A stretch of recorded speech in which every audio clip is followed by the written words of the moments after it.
നിങ്ങൾക്കൊരു കുട്ടി വേണോ? എന്തിനാണ് നിങ്ങൾക്കൊരു ചൈൽഡ് വേണ്ടത്? എന്നിട്ടാണ് അതിന് നിങ്ങൾക്കൊരു ക്ലാരിറ്റി ഉണ്ടെങ്കിൽ മാത്രമേ നിങ്ങൾ പാരൻറ്റിങ്ങിന് പോകേണ്ട കാര്യമുള്ളൂ. അല്ലാണ്ട് നമുക്കങ്ങനെ കുഞ്ഞുങ്ങൾ ഉണ്ടാക്കണം, നമ്മുടെ ജനസംഖ്യ റെഡിയാക്കണം, അങ്ങനത്തെ പ്രശ്നമൊന്നും നമുക്കിവിടെ ഇല്ല.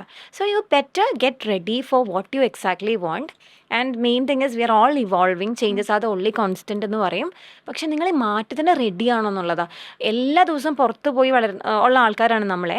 3 months അല്ലെങ്കിൽ പോട്ടെ ഒരു 1.5 മാസത്തോളം വീട്ടിൽ തന്നെ ഇരിക്കേണ്ടി വരും. അതുപോലും പോസിബിൾ അല്ല. നെയിൽ ആർട്ട് ചെയ്യുന്ന, ഇപ്പം അറ്റ്ലീസ്റ്റ് ത്രെഡിങ് പോലും, ഹെയർ കട്ട് എല്ലാം ചെയ്യുന്ന ആൾക്കാരാണ് ഇപ്പോഴത്തെ നമ്മുടെ എല്ലാ സ്ത്രീകളും. നമുക്ക് പുറത്തിറങ്ങാൻ ചിലപ്പോൾ പറ്റില്ല, കുറേ ട്രീറ്റ്മെൻറ്റ്സിന് പറ്റില്ല എന്ന് തന്നെ പറയും. നമ്മൾ ലാക്ടേഷൻ ചെയ്യുന്നത് കൊണ്ട് നമുക്ക് കുറേ ട്രീറ്റ്മെൻറ്റ്സ് തന്നെ ചെയ്യാൻ പറ്റില്ല. ഇപ്പം നെയിൽസ് ഒക്കെ വല്ലാതെ ശ്രദ്ധിക്കുന്ന ആൾക്കാരാണെങ്കിൽ നമുക്ക് അങ്ങനെ ചെയ്യാൻ പറ്റില്ല. കാരണം കുഞ്ഞാവിനെ കുളിപ്പിക്കണം, കഴുകണം, അങ്ങനെ കുറേ കാര്യങ്ങളുണ്ട്. അപ്പോൾ നമ്മൾ ആസ് സച്ച് നമ്മൾ how we define ourselves തന്നെ മാറും. പിന്നെ ഡ്രസ്സിങ് ആണെങ്കിലും ഇതൊരു ഭയങ്കര ഡ്രാസ്റ്റിക് ചേഞ്ച് ആണ് for a few, I would say female. കാരണം നെയിൽ വ്യത്യാസമൊന്നുമില്ല. അപ്പം അതുകൊണ്ട് ഈ ഒരു ഡിസിഷൻ എടുക്കേണ്ടത് മ്യൂച്വലി ആണെങ്കിൽ പോലും അതിൻ്റെ ആ ഹൈറാർക്കി കൊടുക്കേണ്ടത് ഫീമെയിൽ ബോഡിക്കാണ്. ഫീമെയിൽ എന്ന് പറയുന്ന ആ ഒരു പാർട്ട്ണറിനാണ്. എന്നിട്ട് മാത്രമാണ് പാരൻറ്റിങ്ങിന് പോകേണ്ട കാര്യമുള്ളൂ.